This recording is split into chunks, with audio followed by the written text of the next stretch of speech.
and welcome to another episode of The Focal Thought. My guest today is Dr. Keesha Ewers. How are you, Dr. Ewers? I'm good, thank you. Awesome, great. Thanks for coming on the show today.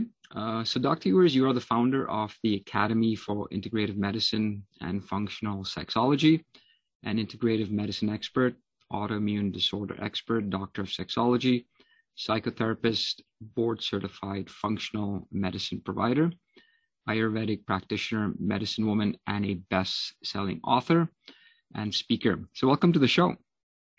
Thank you. It's delightful to be here. Great.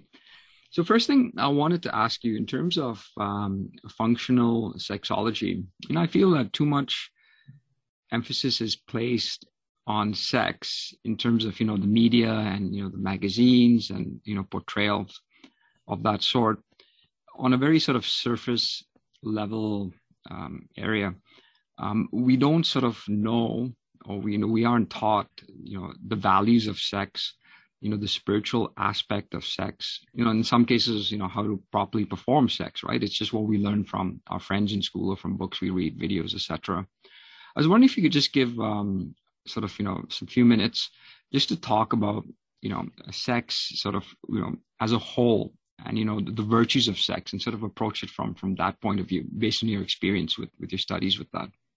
Sure. There's a lot to unpack in everything that you just said there. So I think about, well, when people say what's functional sexology, you're the mother of functional sexology, what does that mean? And I always think of sexology, the study of sex, as the study really of intimacy and human relationships. And then where things can break down, and this is what I always call finding and fixing where whatever's blocking the flow, will be from, it can come from a physical perspective, it can come from a mental perspective, an emotional one, a spiritual one, or in the person's, what I call libido story. So you said people learn about sex from these different places that you said, and there's some other places too. Along the human growth and developmental path, you could say, like the libido map is what I think of it as. From the time that a child is born, depending on if they're born into a sex positive or a sex negative culture at large, and then microcosmic culture with parents and family of origin, or whoever raises them. So along that map in the developmental stages, there can be arrested development sexually, as well as other arrested developmental ways of as we're growing and developing. So how we are first exposed to sex, human intimacy, whether it's physical, emotional, mental, or spiritual, so if you are born into a religion that from the pulpit, you're learning at a very young age that desire for sex is bad, then that's going to have an arrested developmental state for you at whatever age that was imprinted. So that's what I think of as a sex negative culture and imprint. And so we're learning about sex as we are evolving and growing and developing in a myriad of ways. It is definitely not just from our friends or from our parents or from our school. We're getting impressions and imprints as we're going along, just living as little tiny humans, trying to figure out how to be big humans in a world that's dominated by big humans who are telling us how to think, what to feel, what the moral attitudes ought to be, what our values need to be, until we get to adolescence, when we start to think for ourselves a little bit and go through the developmental stage of, pushing back and starting to get some autonomy. So there have been millions, even billions of imprints about sex up to that point. By the time we're starting to talk about it with friends, experiencing it, when our hormones come in, we have all kinds of impressions and imprints that have already been put in place by the time our hormones change. So there's a lot going on there, and then if you're raised on a farm and sex is just a natural, you watch cows and you watch horses and reproduce, then that's going to be different than somebody that lives in a different kind of environment. So, it's all around us because it's the creative force of the universe. And so when we tend to talk about sex in this kind of a conversation, oftentimes people will take the sex word and have a impression or an imprint that word brings to the conversation for them. And it's going to be different for each person. And that's what's so interesting.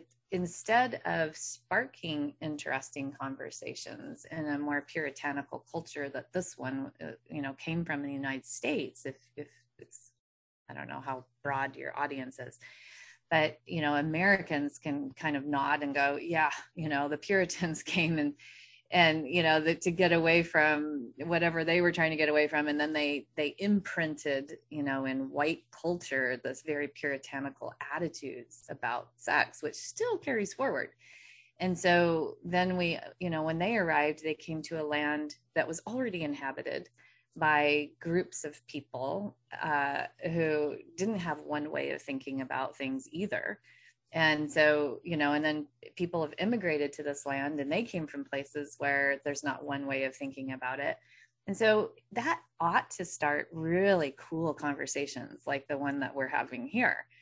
But instead, it often brings a lot of shame with it, a lot of repressed attitudes that are, ooh, I'm not allowed to talk about that because of X, Y, or Z, right? And so it's an interesting, when we start talking about sexology, the study of sex, we're talking about so much more. We're talking about timelines. We're talking about history. We're talking about cultures. We're talking about the physical act of sex. We're talking about the emotional intimacy that goes with vulnerability, with coming together with another person.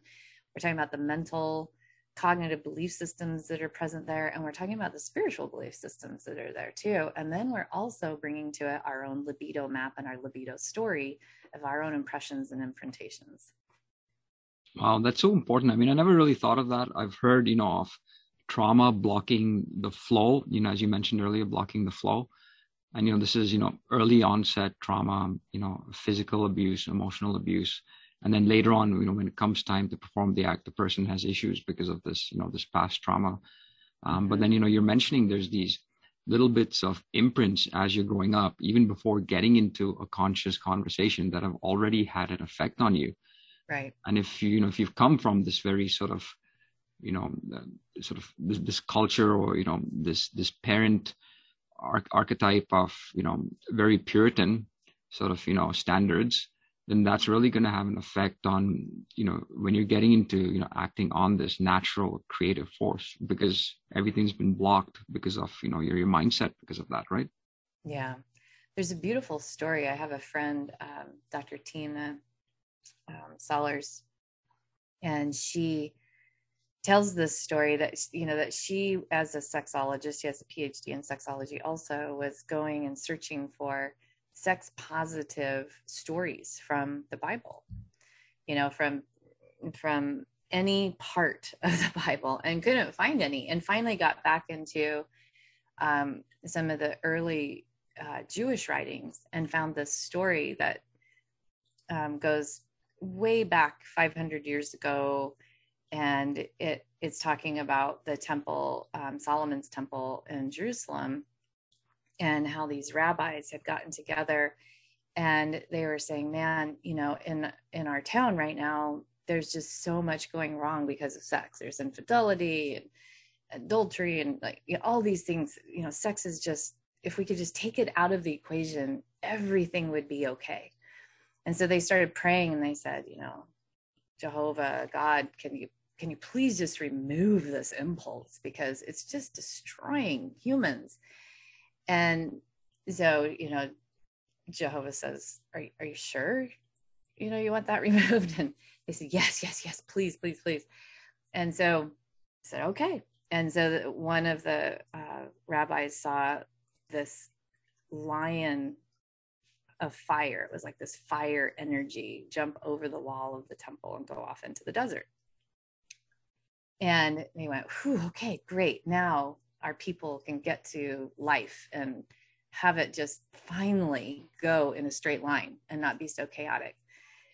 And so as the days started progressing and unfolding, things started happening, like chickens stopped laying eggs and artists stopped painting. and, babies were not going to be born anymore. And all of the creative aspects from anything from the tailor being able to create a dress for somebody that had ordered it, to the baker being able to make a beautiful wedding cake. It was all stopping. So life was generally falling apart because this impulse had been removed. This is creative life force energy that went over the wall in the form of a lion and fire out into the desert.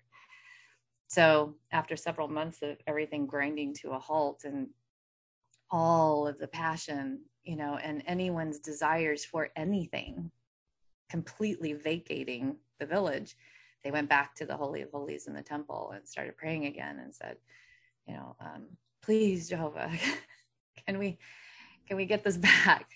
And God said, are you sure? I mean, you were pretty adamant that you wanted it gone, and they said, no, can we just get half of it? And, Jehovah just said, you have it or you don't. You either have this procreative force, this creative energy that infuses every aspect from cell to, from the microcosm to the macrocosm, or you don't.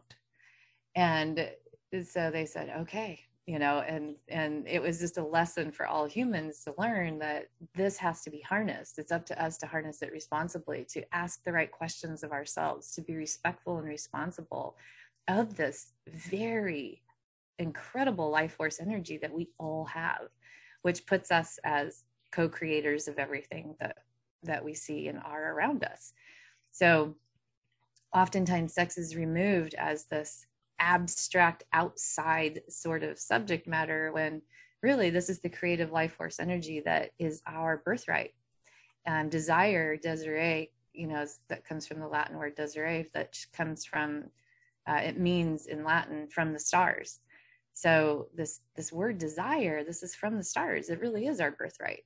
And, I always say to women, we're endowed with the only body part that is built and designed just for pleasure, the clitoris. Men don't have a body part that is only for pleasure. They have body parts that bring them pleasure, but it's not designed just for that. And so we are obviously built to be able to experience pleasure, to be able, and we're endowed with this amazing, life force energy that we are responsible for and have to be respectful of. And that's part and parcel of what the human, growth and evolution of consciousness needs to include, not exclude, the way the rabbis in that story were trying to do. Correct. No, you're very right. I mean, a power that needs to be harnessed is just like with fire or water. Both of those things can be useful towards life, detrimental towards life. Mm-hmm. But both of those things can be destructive as well if taken to the extreme and used incorrectly. And just like anything, we, when we have trauma, we have an arrested developmental state. And from there, whatever our learning process at that moment that gets arrested, now we'll have a dysfunctional way of attaining power from that space. And that then is our responsibility once we move into adulthood. When we're children, we don't have fully developed brains. We don't have a prefrontal cortex. The so-called executive function of an adult is not present until you're 24 to 26 years old.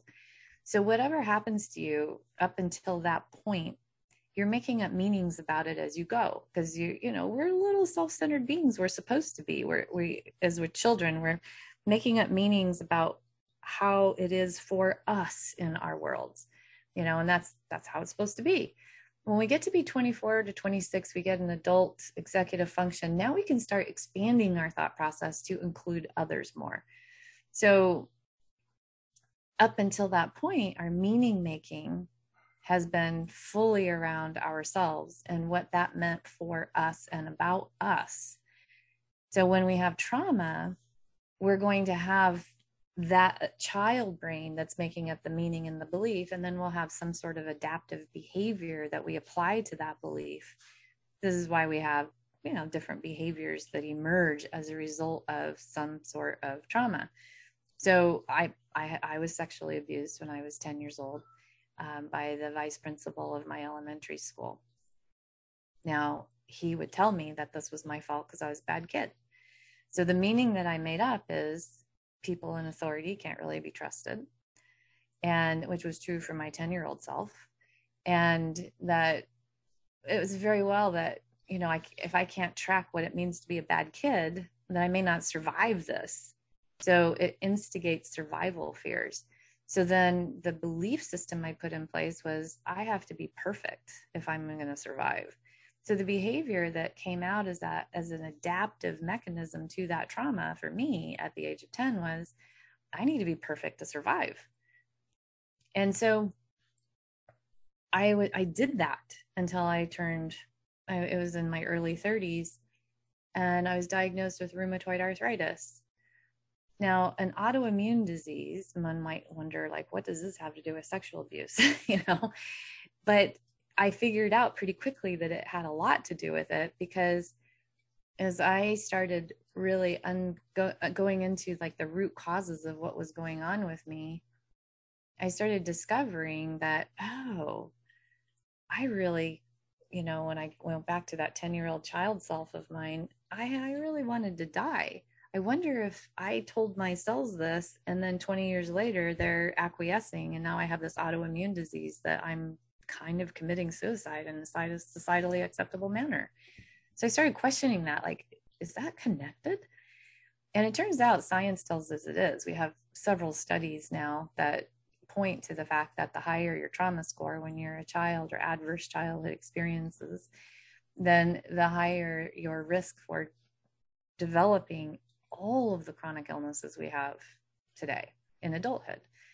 And so, you know, it was as if I had a turkey timer in me. It takes anywhere from 10 to 20 years to develop a full-blown autoimmune disease. And it was literally 20 years. You know, it's like, ping, you're done. Here's your autoimmune disease. And so in order to heal that autoimmunity, I was able to get, you know, reverse it within 6 months without any meds by going down this kind of a thought process, doing a lot of trauma work, healing from that sexual abuse, healing the perfectionism that I'd put in place as a belief system and an adaptive behavior, realizing it was more maladaptive now in my adult years than it was adaptive, and going back to those early belief systems I'd put in place in my developmental map. Now, that was one of my ways I learned about sex. So we don't just learn from friends and TV, you know, and church and school and books and movies. We also sometimes learn from trauma. And so whatever was put in place at that specific developmental state for me, I had to go heal it 20 years later. And you can. That's the good news. If it's operating in the background as a silent tape, you know, in your subconscious, then it's going to drive you for the rest of your life. But the good news is like Joseph Campbell's hero's journey, you know, you get this moment where it's a call to action. It's a big challenge that you don't even think you're going to be able to manage. In my case, it was an autoimmune illness. And then in the hero's journey, he gives those steps, right? So you get that call to action. And if you choose to accept the call, then you go try and find a mentor. So I did. I went outside of the Western medicine model and said, gosh, all I'm getting is methotrexate and non-steroidal anti-inflammatory drugs as my help or my recipe or, you know, like my plan to reverse this. And there's no reversal in the Western medicine model. So I must need to go explore something else. And that's what I did. And so I discovered Ayurvedic medicine, which says 10,000 years ago, you know, the sister science of yoga said, autoimmune disease is undigested anger. Just that. You have to digest these memories. You have to digest these experiences from your past. You have to digest the way you're thinking about certain things, including sex, including health and wellness and your place in the world and what motivates you and how to behave. All of that has to be digested. And that's not a part of our normal conversation in the Western culture and industrialized culture. We don't think about digesting all of those things. We think about digesting food and that's it. But when you think about it, emotional, mental, and spiritual food also has to be digested. And so by by approaching it from that very holistic standpoint, I was able to heal the arrested developmental state of my libido map, sexually, but then also physically, emotionally, and mentally and spiritually. Wow. So when you're talking about digesting this, I mean, whatever sort of limited research I've done on trauma, my go-to is the book, The Body Keeps the Score. And just with that title itself, the body does keep the score. When you're young enough, sometimes people are so young, they don't even remember that an event happened to them. And then they wonder why, things are happening later on in their lives. So this, just like you, again, spoke about blocking the flow, this energy which is blocked will manifest as disease in the body till at some time you digest it. And by digesting means not only sort of, keeping it in the body, like true digestion, which is eliminating it from the body as well. So sort of embracing and then eliminating what you don't need and keeping the nourishing part that'll help you grow, right? Yeah, exactly. And to do that, I imagine you do need a certain amount of personal power and inner strength, right? To be able to digest and eliminate.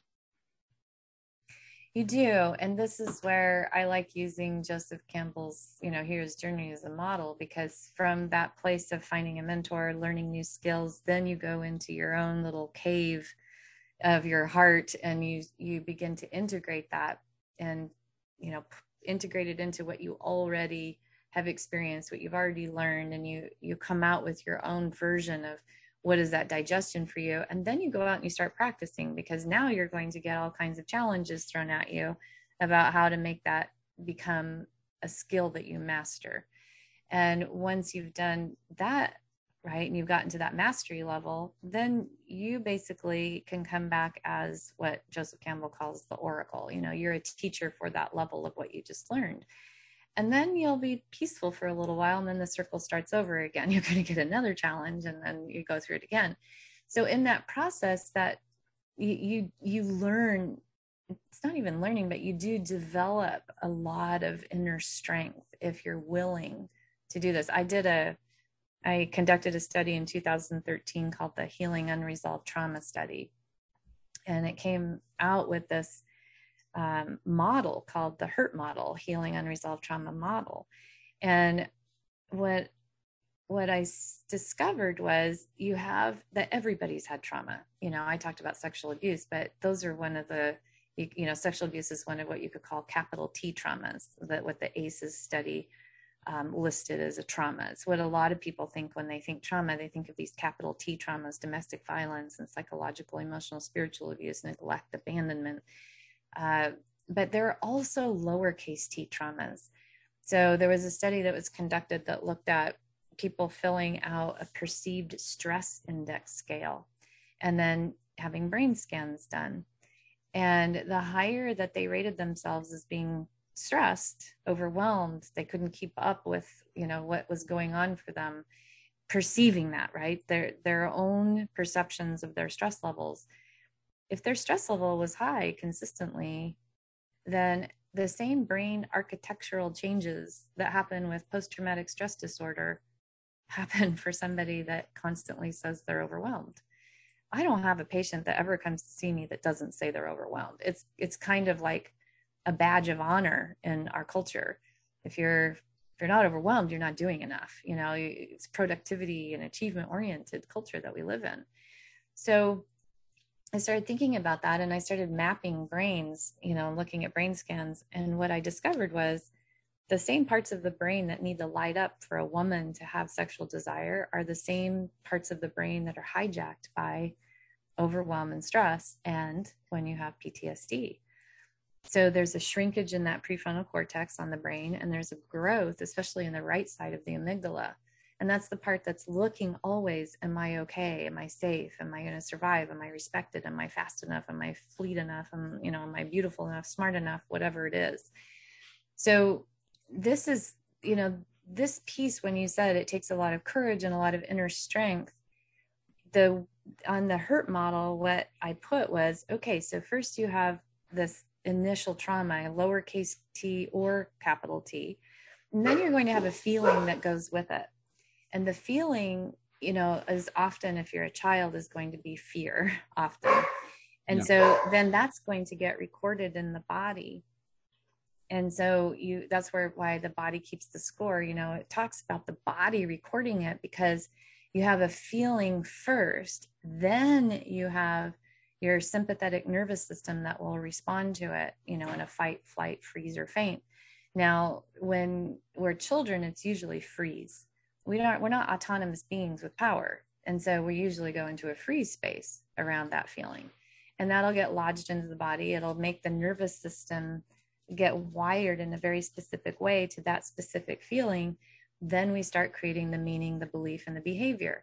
When we move into adulthood, we have this model bifurcates, and we have an opportunity to go back, like I said before, and look at, we've come along the hero's journey. We've had a challenge we think we can't manage. So now we have an opportunity to confront this.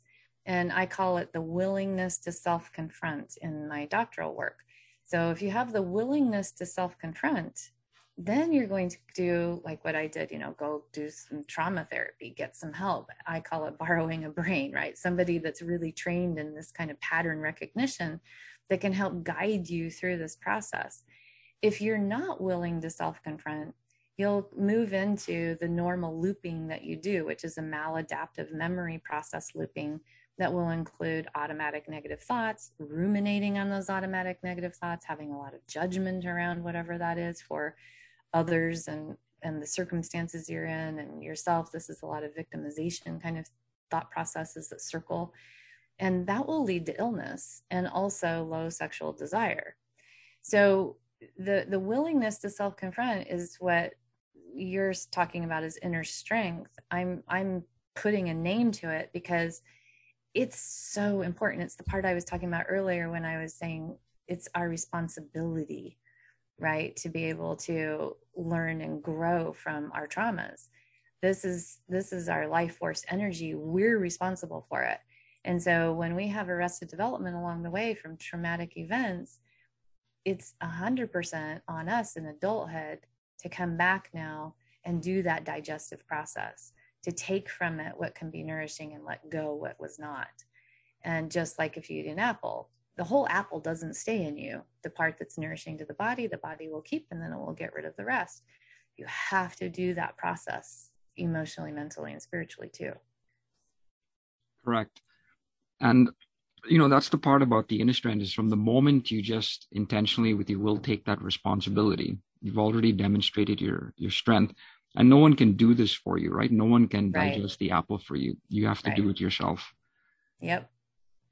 Would you wish for people, or even your children, would you wish for someone to take a path where life just automatically is great? There's hardly any trauma, minimal if any, and they end up at the end point with success, and they've achieved that without going through much failure and trauma. And this happened to some people. It's what every parent wishes for their children, for sure. You wish your children never had to go through any of that, but it's not the way the human condition is set up. That world that you just described doesn't even exist, and it's the hope for it, I think, that causes so much suffering, right? And we put it on ourselves as parents, like, I'm just going to make sure that my children never have to suffer. I'm going to protect them so they never have to suffer. And that's impossible.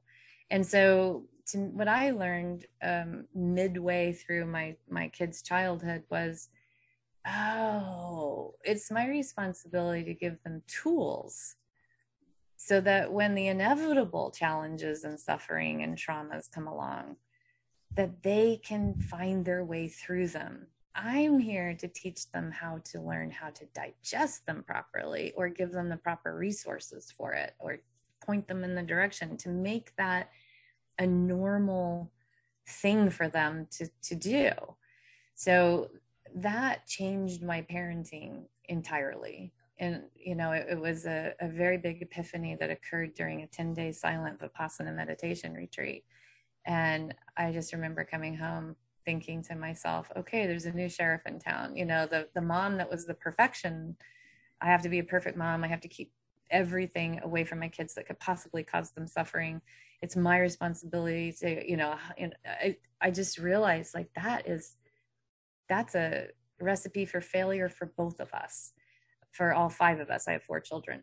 So if I were to just papoose them and put them on my back, they never learn how to walk. They never learn how to bump their head on the table and find out what sharp corners feel like, so that they can then learn to have proprioception and stay away from those things. They never learn what a hot stove feels like. They never learn, how to navigate steps. They don't know that after you fall down, you can get back up.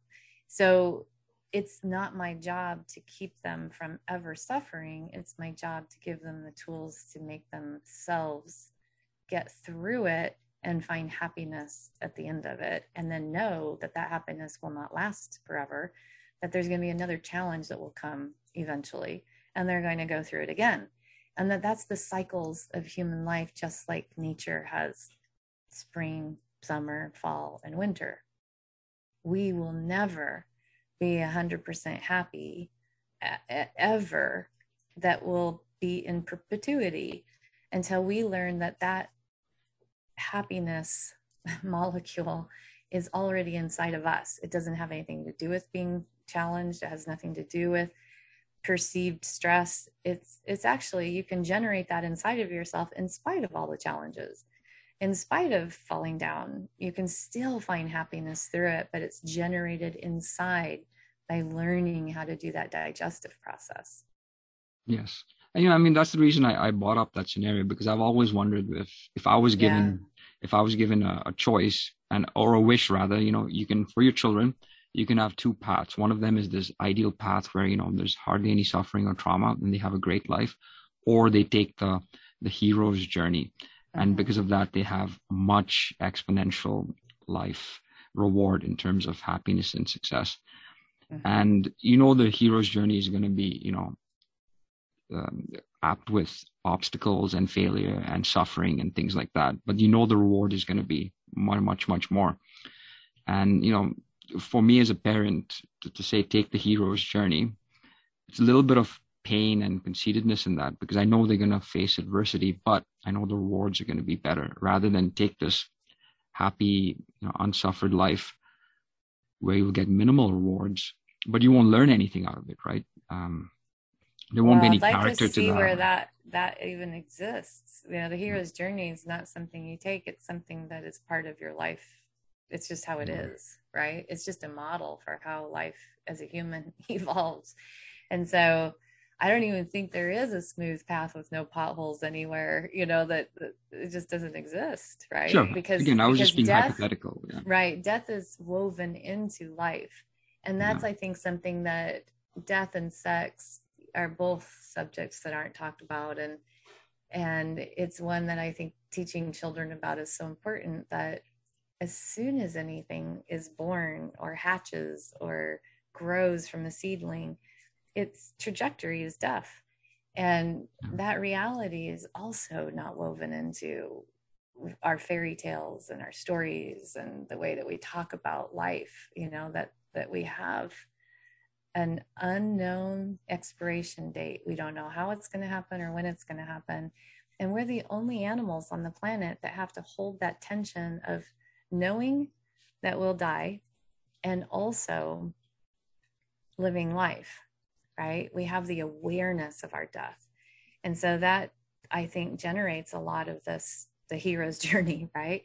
Is that piece, because our suffering is imprinted already, because we're going to lose the things that we are attached to, whether it's you didn't get an A on a test, or you didn't get picked for the baseball team you wanted to be on, or you lost a pet, a parent, or you have a terminal illness yourself. It's everywhere. Death is everywhere. Of death of dreams, death of